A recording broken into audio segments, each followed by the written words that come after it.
Here, he did PhD from India Center of Astrophysics under the supervision of Dr. Deepak Devnath and Professor Sandeep Kumar Chakraborty. His PhD thesis was on the trend of accretion flow parameters of outbursting black hole candidates from spectral and timing properties. So after completing PhD thesis, he moved to PRL for postdoctoral fellowship program. There he spent for about 2 years, and then he moved to Taiwan.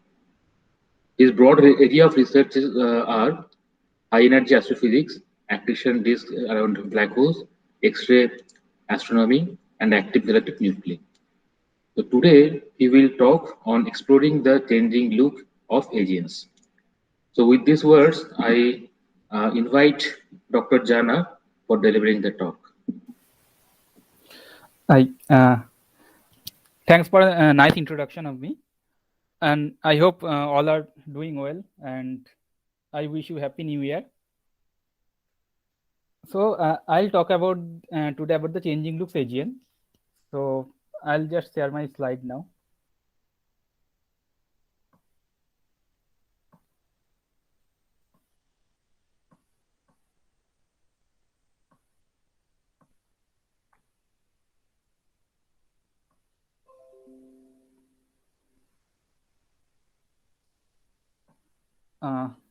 Can you see it?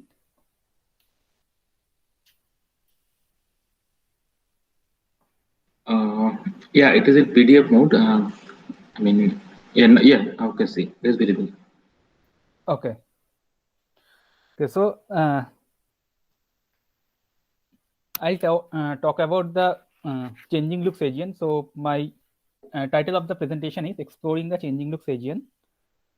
So this is the outline of my presentation. First, I will introduce about the AGNs and their classification. Then I will talk about the optical variability.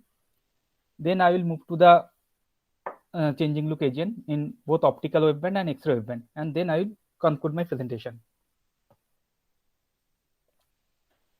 So first, I will start with the active galactic nuclei. We all know that AGNs are the accreting supermassive black holes. They are extremely energetic object in the universe, and sometimes they are so bright that they can outshine the whole galaxy. In general, they emit in a lot of they are high energetic object with luminosity exceeds 10 to the 41 arc per second. So this kind of these AGNs are emit in entire electromagnetic waveband, starting from the radio to high energy gamma ray. So in entire waveband, we can observe an AGN. As it is observed in all the waveband, AGNs are classified basically how we are observing in which energy band. So in radio band, AGNs can be classified as radio loud and radio quiet, and this is a what's the definition of the radio loud. If the radio luminosity is greater than 10 to the 45 arc per second, it is called radio loud, and otherwise it is radio quiet. Here we must remember that radio quiet doesn't mean radio silent. It is just not as loud as much radio loud. And then there is a classification in optical waveband. Based on the optical observation, we observe some broad emission line in optical spectra. If the broad emission line is present in a spectra, we call them type 1. If it is not there, we call them type 2. And also based on X-ray observation, an AGN can be classified as unobscured and obscured. I will talk about this X-ray classification mode on later. So basically, the upper panel figure is the optical spectra of a type 1 AGN, which is showing a broad emission line. But this bottom panel figure is the optical spectra of a type 2 AGN, where no broad emission line is observed. So this is how we differentiated between these two classifications of AGN. This broad emission line is originate from a very close region of a black hole. This region is known as broad line emitting region, or BLR in short. This is an ionized region with temperature about 10 to the 4 Kelvin. whereas the narrow lines emit from a region called NLR, which is located far away from the central engine, about 100 to 1000 parsec. And this is the typically these lines are characterized with the line width about 100 km per second, whereas in the broad lines are pretty much broad with the FWHM about 1000 km per second.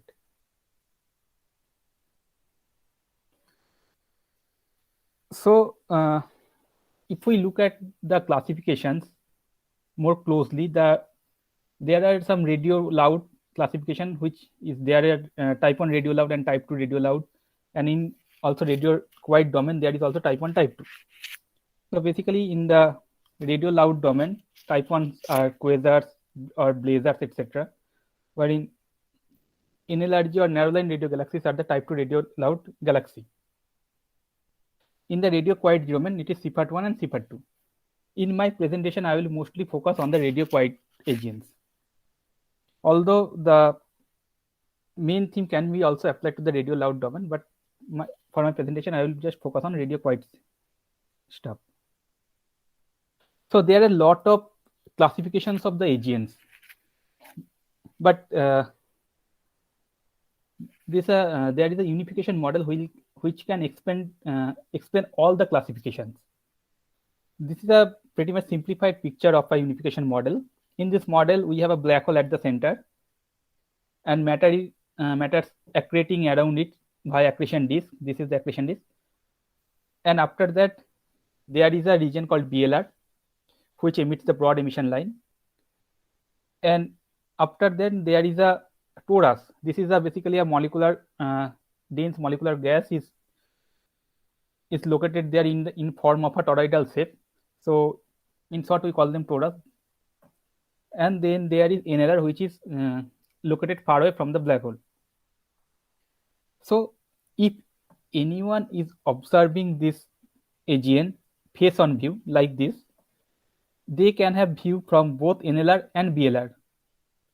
So the type 1 AGNs are classified in such a way that both emission lines are observed.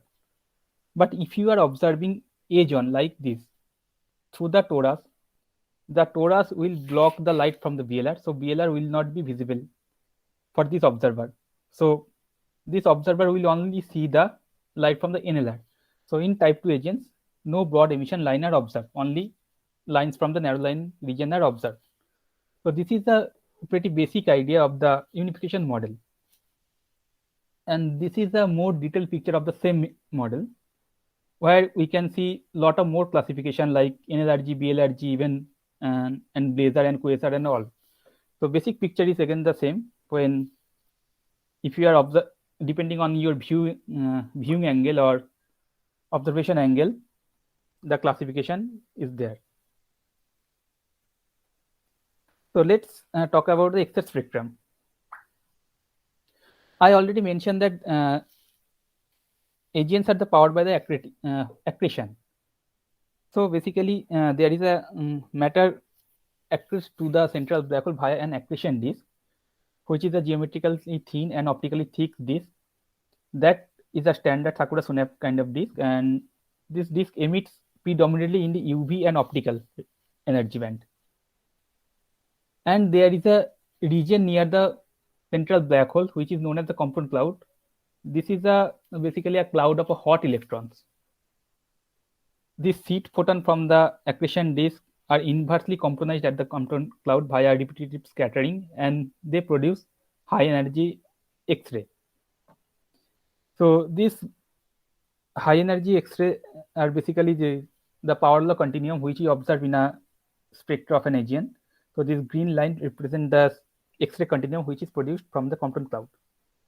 And part of this X-ray are reflected from the torus and produce this reflection hump and Fe line, which is also observed in the spectrum. And beside this this component, another extra component is observed in a energy generally less than 1 keV, which is known as soft excess. In general, an excess is observed above power law, and we call them the soft excess. actually the origin of the soft eclipse is debated, and many complex theory are there to explain them, like reflection from the inner disk, or emission from a second corona, or depending on the number of scattering at the component corona, seed photon also can produce the soft eclipse. So basically, I already mentioned that the agents of emits in every waveband from radio to gamma ray. So basically, the accretion disk which emits in the UV and optical, and component corona emits in the X-ray, and in general the radio, we observe radio from the jet, and part of the X-ray are reprocessed, and they generally produce the reflection ham, and also they can show the optical emission in the also contributing the optical emission also. So these are the general energetics of an AGN.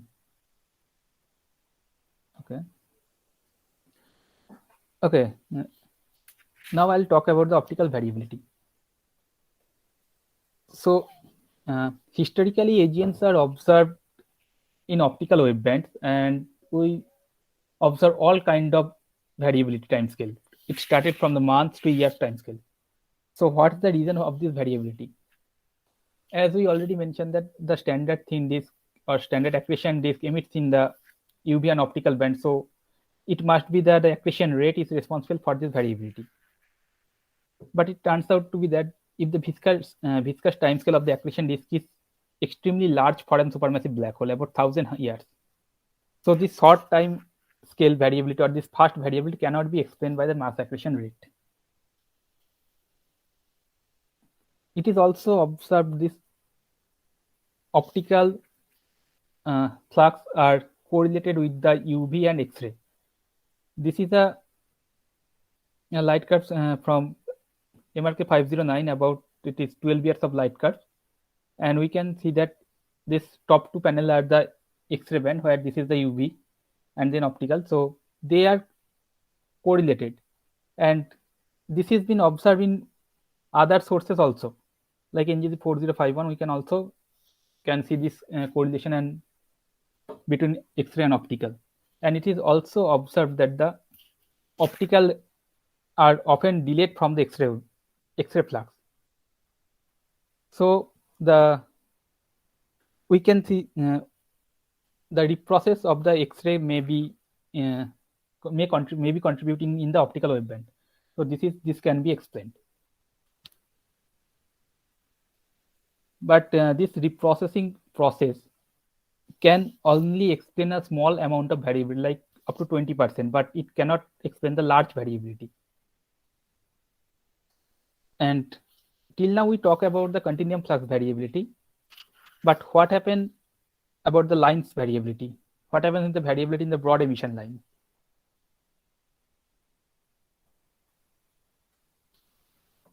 This is an optical spectrum of NGC 2617. In 1994, there is no broad emission line in the optical spectra, but in 2013, broad emission line appears. So there was no broad line, but it appears in like 20 years of time scale. And this is also meaning that this galaxy was a type 2 before, and then it becomes a type 1.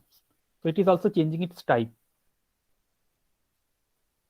So in this case, we observe an appearance of a broad emission line. And there is also many cases where we observe disappearing broad lines, like this source, NGC 3516. There was broad emission lines was observed in 2007, but in 7 years' time, this broad lines vanishes. So this is the example of an extreme variability when the line altogether completely vanishes or appears. And not only with that, simultaneously with these things, continuum flux is also changing about 10 times or more. The reprocessing alone cannot explain this. And the unification model also fails to explain. As if broad emission lines are appearing or disappearing, that means the AGNs are switching between type 1 and type 2. So if we remember the picture from the unification model here, to switch between type 1 and type 2, one needs to change the orientation of the system, so which is unlikely happens in a 10 years time scale. So the unification model also fails to explain this. So this is the so here the switching between this type 1 and type 2 is known as the changing look events, or those agents shows this event, we call them changing look agents. And there are also some changing look events also observed in the X-ray waveband. So they are I'll talk about them later. So basically, to avoid the confusing, I will call the optical changing look event, which is changing state agent. I'll mention them as now, and I will call the X-ray changing look event as changing obscuration agent. So far I was talking about the changing state agent. So as we showed that the reprocessing or unification model cannot explain the changing state behavior. So what's the reason? So basically there are three models or three explanation has been proposed to explain this. First one is obscuration, then tidal disruption event, and accretion and instability. And now I will briefly discuss about this.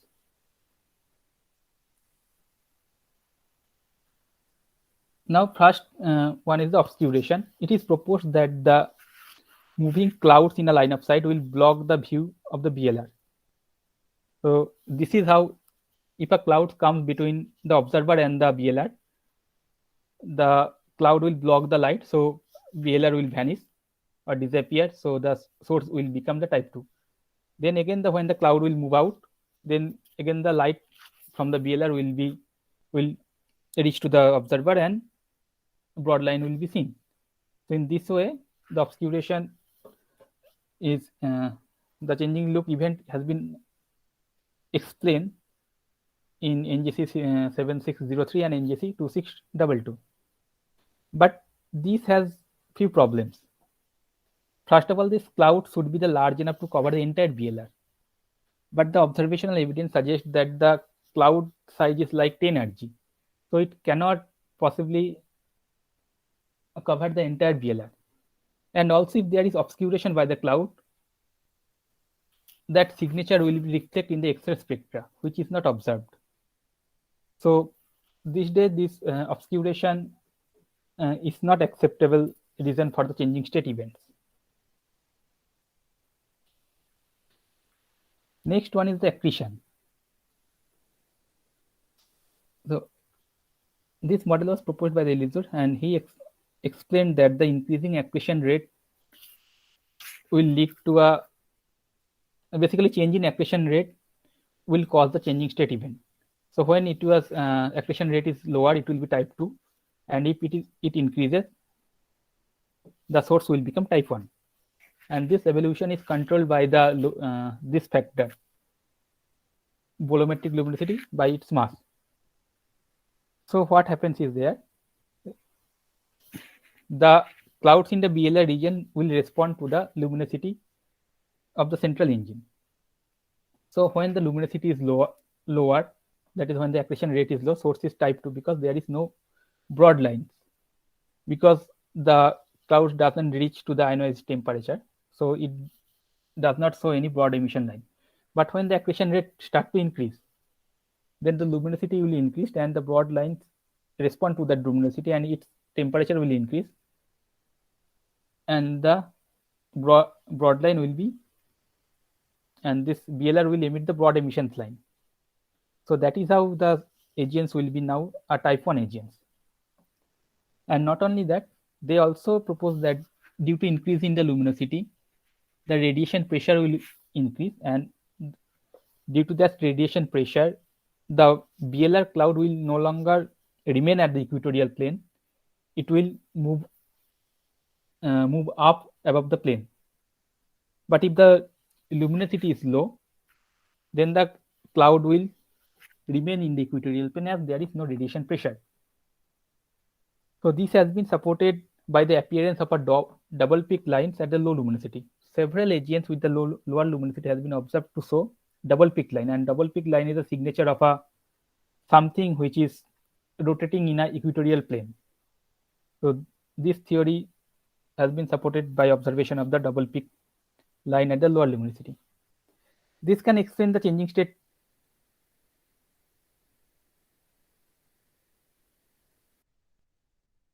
phase. The mass is low and it's acting at a higher accretion rate, where this theory fails.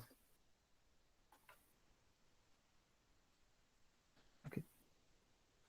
Next one is proposed the instability and state transition.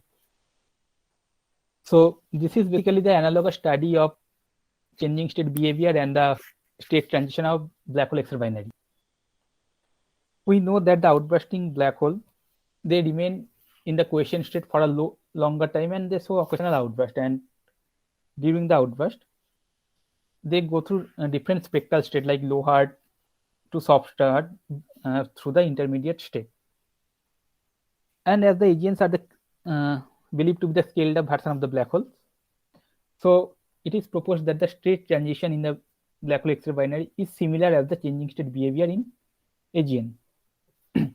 And in this line of thought, the quiescent state of the black hole X-ray binary is same as the low luminosity state in the AGN. And the outburst mechanism for both black hole and AGNs are same.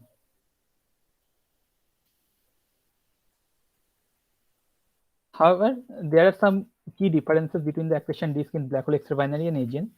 First of all, the AGN disks are much more smaller compared to the black hole X-ray binary, where the outer disk only extend up to 1000 Rg in case of black holes, in case of AGN, but for the black holes it is up to 10 to the 5 Rg. And also in the accretion disk, radiation pressure dominates in the accretion disk of an AGN, but in case of black hole it is the gas pressure. And also the X-ray irradiation is not important in case of AGNs. So these are the key differences between the black holes and AGNs, and if we consider these differences, the timelines for the accretion between black holes and AGNs can be matched. So what is the prediction of this theory? This theory predicts with the decrease of the luminosity, the soft excess luminosity will decrease, as in this theory or in this model, broad emission line respond to the soft excess. So the soft with the decreasing in the soft excess, broad emission line will disappear and it will be a type 2. So this model has been used to explain the changing look event in MRK 1018 or NGC 1566, etc. So basically, how these state transition are analogous. So the similar accretion geometry can be found first evidences from this figure. This is the radio X-ray correlation. The AGNs and black hole both follow same correlation. So this is one of the first evidence where they are just scaled up version and accretion geometry are same. Second evidence is if we plot the photon index with the Eddington ratio or L by L Eddington, both black hole X-ray binary and AGN show similar variation, and this inversion of the correlation had occurred about this 10 to the minus 3. I wrongly written 10 to the minus 2 here. So these two things are very same for the AGNs and black holes. So from this we can say that accretion geometry are similar for both black holes and AGNs. But the outburst mechanism is also same for the black hole and AGN, which can be verified, which can be told from this evidence. This is a Q diagram. Q diagram is a phase space diagram between the X-ray count rate and its hardness ratio. Hardness ratio means the ratio between high energy count by low energy soft photons. I mean hard photons by soft photons. So this left figure is the Q diagram of MAXI J18 36 minus 194 taken during its 2011 outburst. And this is the Q diagram of NGC 1566 during its 2018 outburst. So observation of a Q diagram in AGNs tells us that the outburst mechanism is same for both black holes and AGNs. So the state transition in a black hole can be analogous to the change event in a AGN.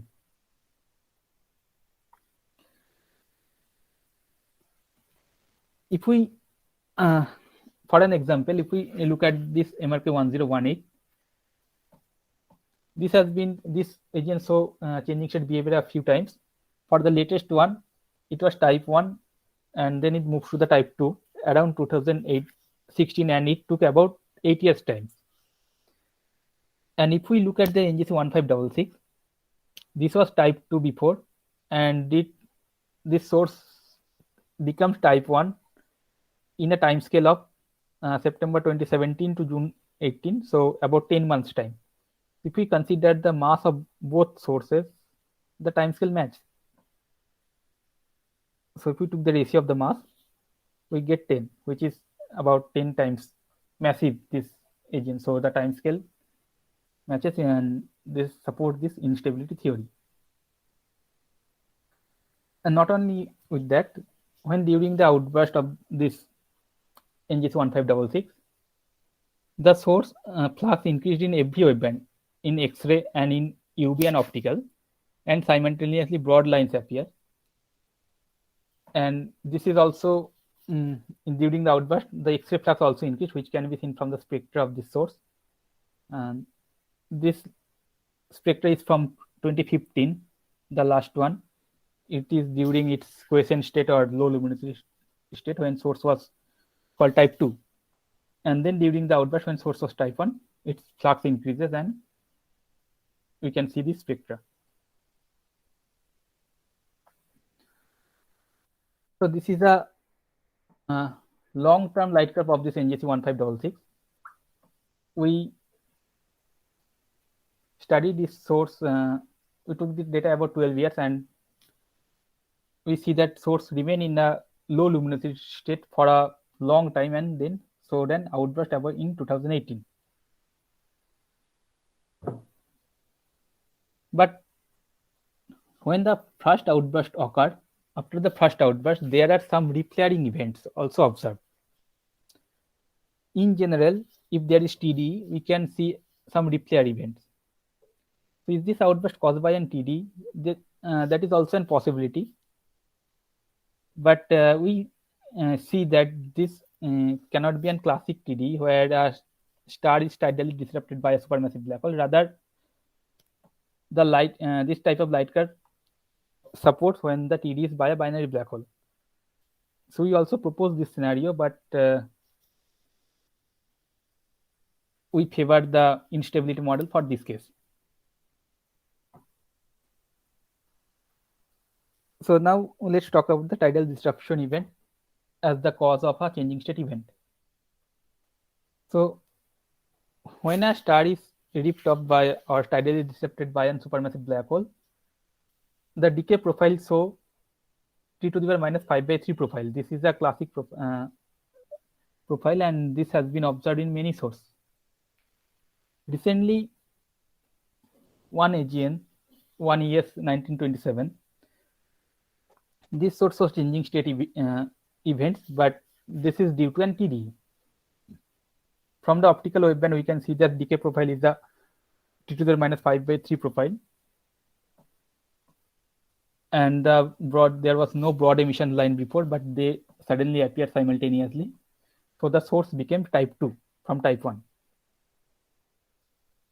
And what happens is simultaneously, due to TD, lot of matter comes to the black hole, and then this lot of matter completely cools down the corona. So the Compton corona, which disappear. That is why we see the X-ray flux decreases by 4 order of magnitude, because there was no X-ray producing Compton corona.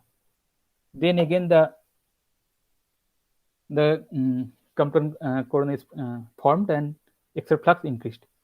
So this is an example of an changing look event which is caused by an tidal disruption event.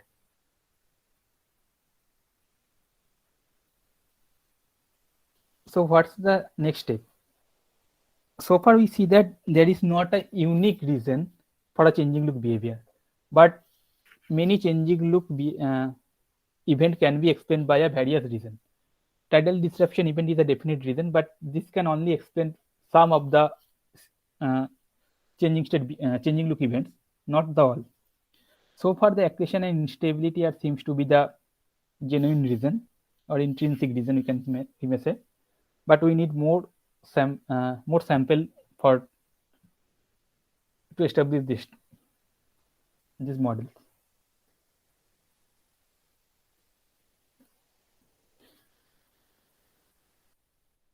Now, so far I have talked about the optical changing look events, but now I'll talk about the X-ray changing look event, or rather X-ray obscuration event. So I saw earlier that there is also classification based on the X-ray observation. And how is this? X-ray observation is basically based on the absorption in the line of sight. This absorption is measured through the equivalent hydrogen column density. And if we are observing an agent face on like this, there is no absorption. I mean, if the absorption is there, it is very low. So if it is less than 10 to the 22 per semi-square, we call them unobscured. And then there is type 2. If we for type 2 agents, we are observing the agent through the torus, so there will be much more absorption. So if the NH is greater than 10 to the 22, we call them obscured agent. And also there is some classification for the obscured agent. If it is greater than 10 to the 24 per semi-square, they are called the Compton thick, whereas if it is less than 10 to the 24, it is called Compton thin.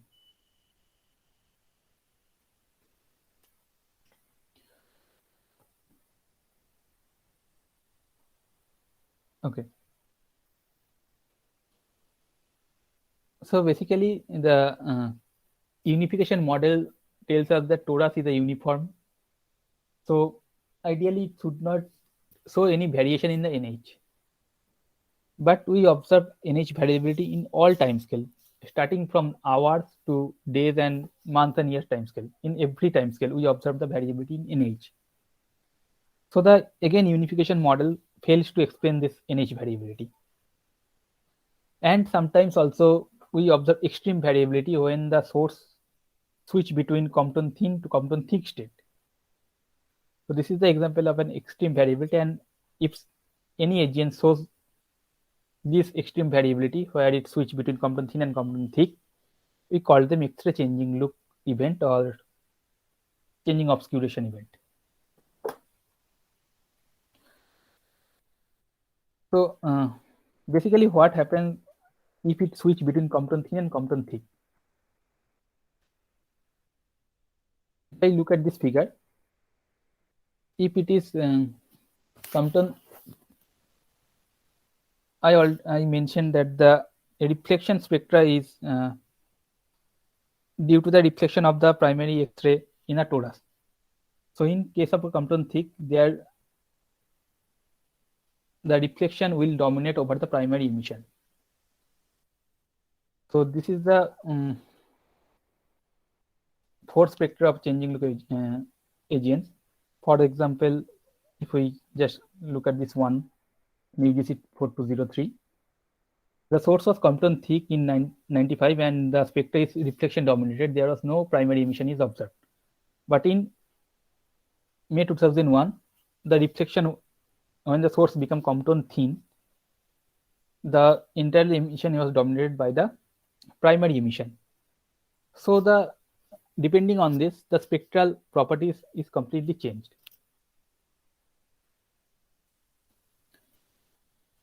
And here we also, I must mention that the torus, which is generally responsible for this absorption, in general blocks the UV and optical line, but X-ray can pass through them.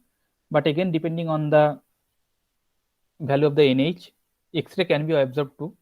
For example, if it is like NH like greater than 10 to the 4 or 10 to the 5 semi-square, then even the X-ray up to 10 keV can be absorbed. So in that case, only the high energy observation is required to study those kind of source.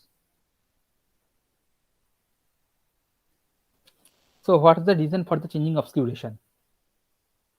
So first reason is the obscuration in the line of sight. So there must be some obscured cloud is located, which gives this variation.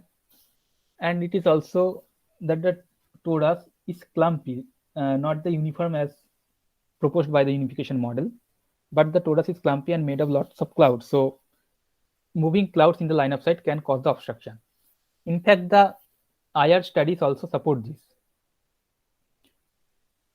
And it is also proposed that the BLR and torus are not different. They are just part of the same system. Just torus are located far away from a dust sublimation radius, and the BLR is located closer than this. So they are basically part of the same system. As the BLR are located closely, they are ionized, where as the torus are located far away, they are just cold. And there is recent some studies also suggest that existence of polar dust, which may be extension to the NLR. So this can be the this is the current understanding of the whole structure of the AGNs. Where the AGNs is located, supermassive black hole is located at the center, and there is accretion disk and corona. And then there is BLR and torus, and far away there is NLR. So the variability origin, which is day scale or time hour scale, which is caused by the BLR, because it is located at the inner region. So they are responsible for the fast variability. But the torus, they are located far away. So the year scale time variability is due to this torus. The torus is responsible for them. So basically the NH variability depends on the location of the observer.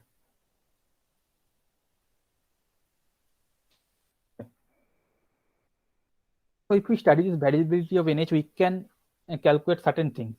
For example, first thing is we can calculate how many number of clouds is located in the line of sight. So this can be done from a simple calculation. For example, if this NH is the column density of a single cloud and N is the total number of clouds, then from the variability we can calculate the total number of clouds which is located in the line of sight. This has been we calculated number of clouds in the line of sight for NGC 6300 using this. Using Chandra observation, Chandra observed this source 5 times between 11 days, and we see between June 3 and June 7 the variability is least, and so we assume that the column density of a single cloud is 2 into 10 to the 21. So for the calculation, we get the number of clouds total about 100. So this has been used in many other AGN to calculate the number of AGNs in the line of sight. Another important thing is we can calculate the location of the reprocessor or observer. One way to study is one way is to calculate is study iron lines. In the X-ray spectra of an AGN, all kinds of iron line are observed. For example, we can see the broad iron line which is generally double horned, and it originates from an inner accretion disk. And there can be ionized iron line, which can be originate from BLR or outflow. But most of the AGN shows narrow iron line at 6.4 keV, and origin of them are likely outer BLR or the torus. If we study the iron lines and if we can calculate the line width applying the Virial theorem, we can easily calculate the location of this iron emitting line, iron emitting region, or the location of the observer. This has been used and by Gandhi et al., and they calculated the location of the observer for several sources. But this has a limitation that currently only Chandra can resolve up to 2000 km per second, but the other satellites cannot really resolve that much narrow lines. So we are hopeful that the future mission like PRISM and Athena can resolve them. So we can calculate the reprocessed material in a more direct way. But from the variability of the NH, we can also give an estimation of the location of this obscuring materials or the observer using this simple formula. If we assuming the source size around 10 Rg, the location of the observer is given by this formula, where T here is the crossing time or time scale for the variability. So this has been applied for NGC 4507. In 2010, Marinucci et al. Calculate the location of the observer using Chandra and XMM observation, and they found the variability about between 1.5 to 4 months. So from that, they calculated the variability at they calculate the location of the observer as 7 to 40 parsec. Wherein based on the Newstar observation in 2015, we calculated the location of the observer between 0.02 to 21 parsec. In this work, we find that the variability is between 30 kilosecond to maximum 35 days. So as the time scale of the variability is different for different study, so we calculate the location of the observer, get different value. But this is also possible that they are the different obscurer is there. I mean, there is not single observer is there, but there may be the different observer is present in the system. So we get the different location. So far in this NGC 4507,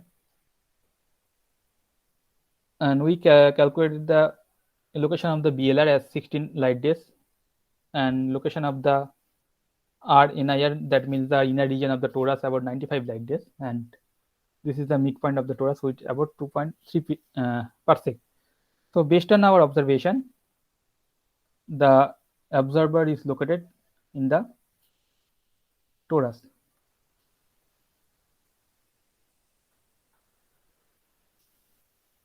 So what's the next step? So we know that the line of side variability is due to the moving clouds, and we also know that this clouds or this torus depends on the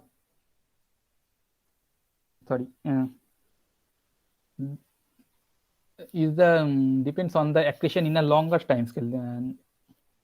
That means this NH of the torus is depend on the galaxy evolution, because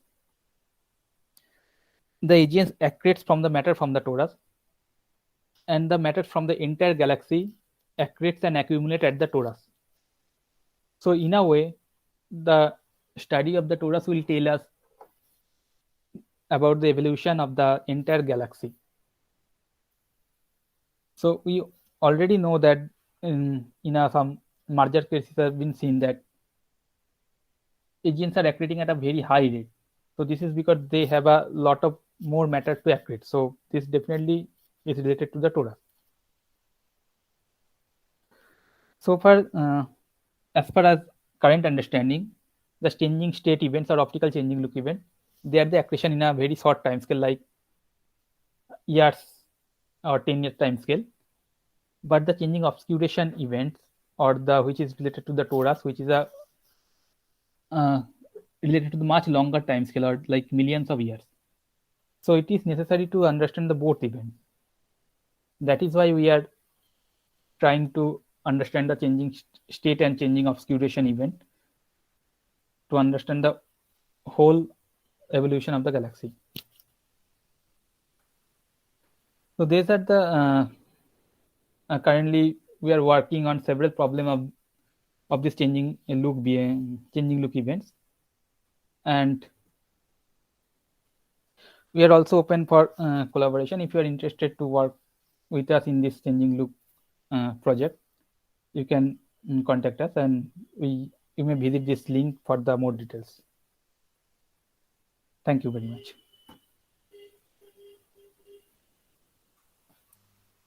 Okay, thank you, Argojit. Thank you for a nice talk. So now it's open for questions and discussion. Okay.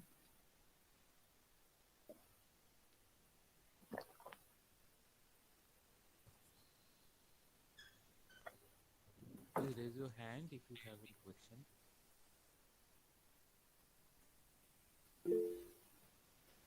Yes, Somendra, please. Hi, Argojit. Hi, sir. Thank you for a nice talk. Okay, I just curious to know that you are getting the variability in AGN about hours or day scale. Yes. Yeah. So you are telling that is it accretion related phenomena or something? Actually, Yeah. it is unlikely the accretion related. It is mostly due to the reprocessing. Reprocessing what? Reprocessed X-ray in the BLR clouds, because the accretion this is very fast variability, like hour scale, time scale. It cannot be explained with the accretion. So we also simultaneously observe the correlation between the X-ray and optical. So this variability mostly due to the reprocessed X-ray. So then why it's means periodic nature? It could be a stochastic nature or randomly. Why it's a periodic? Again, the question is it related to some rotation? Not really. I think they are not actually periodic, but it looks like from a longer time scale. We also check for power from the power density spectra, but we do not see any periodicity there. So you don't have means see any periodicity there. Is that random? No. Is that stochastic, right? Yes.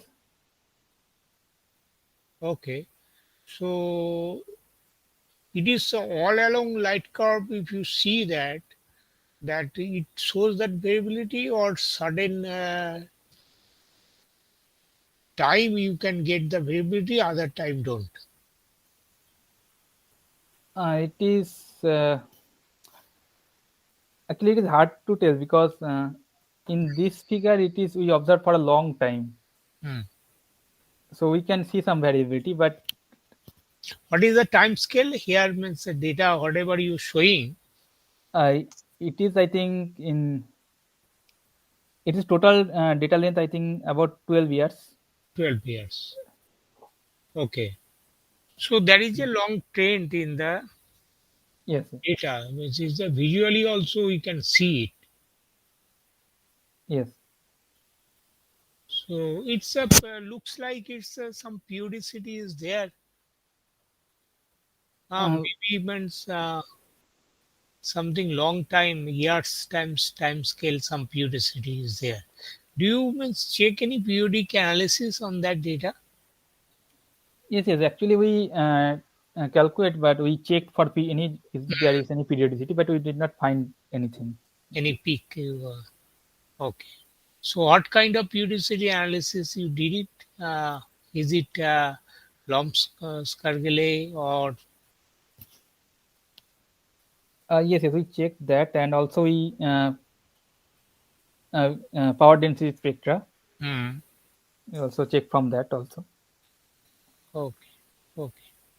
But if you look at your data, uh, but apparently visually looks there is a period. Yes, it looks like that, but All the I think all the six bottom figure, but upper one is the really noisy something. But there is a trends in the similar trends. yes, yes, strains are similar. Yes. So I think it's a better you can some better software you use that to check the this kind of analysis. Maybe Okay, well, yeah, yes. okay, Okay. okay, we'll check it. Yeah. Okay. Okay. Thank you. Thank you. Next, another question.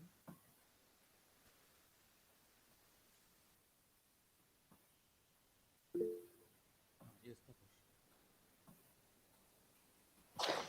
Hello, Argajit. Hi. So thanks for this nice talk. Although I missed a little bit of your talk, so I'm just curious to know, since you are saying that obscuration is one possible reason for this kind of event. Yes. So did you check any polarization data, or polarization data will be useful in your study? No, we didn't look at the polarization yet. So we have a plan to for the Okay, future, but not yet. okay. Because if it is just obscuration, polarization might be helpful to look into. Yes, yes, definitely. Okay, okay. Thank you. Any other question?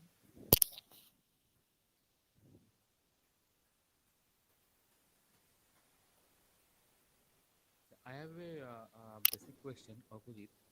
Yeah, yes. What is the difference between, I mean, basic difference between AGN and VLAC object? Actually, VLAC object also an AGN, but it is the classified in a different way. I mean, from this figure, we can see that if you are looking an AGN in a different angle, there will be different classifications. So in case of VLAC object, you are observing edge on or through the jet. So that is the I uh, cannot see it very clearly. Anyway, okay, just carry on. okay. If you are observing the agents through the face on, and you will observe this through the jet, if it is radio loud, then that is the VLAC object. But if you are observing in some other angle, so that will be some other classification will be. So this is the just based on how you are seeing the object in which angle. Okay, okay, okay, thank you. Okay, one more question is, yeah, Brenda, please, you can ask a question. Hi Argajit, Birendra here. Hi. It was a nice talk. Okay. You showed a calculation regarding the number of clouds in the line of sight. Correct. Yes, yes. Here, that means a assumption is that like each cloud contributes same amount of NH, right? Yes, yes. Means how valid is that assumption? That I have a doubt there. This slide. Yes, yes. Okay. Here this is just an assumption, and mostly the we do not know any. I mean, how the matter distribution in the cloud yet. So this is just an assumption, and this is likely maybe changing, but it's unlikely changing from this. I mean, constant density. Okay, okay. Okay, thank you.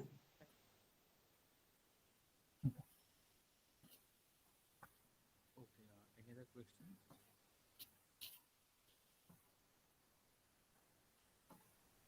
Okay, if not, then let us thank the speaker once again for a nice talk. And Orgulith, I shall send you a couple of mails later. Please reply to that. And Okay, okay. before leaving, Let me wish you all a very happy, healthy, and prosperous New Year to 2022. And please take care and stay safe. And we'll meet again in the next talk, which we'll announce soon. Thank you. Thank you very much. I have some announcement. Can I do it? Yeah, please. Yes. So, you everybody know that NSS National Space Symposium is this time organizing by the ISRO and the National ISAR Kolkata. So this is regarding that space science and astrophysics also. And registration deadline is coming soon. Is the 10th January. You can visit that googling that NSS. So kindly register if you are interested to present your work. That is yes. It will be the completely online. So I think outside all people means, can also join. Okay, thank you.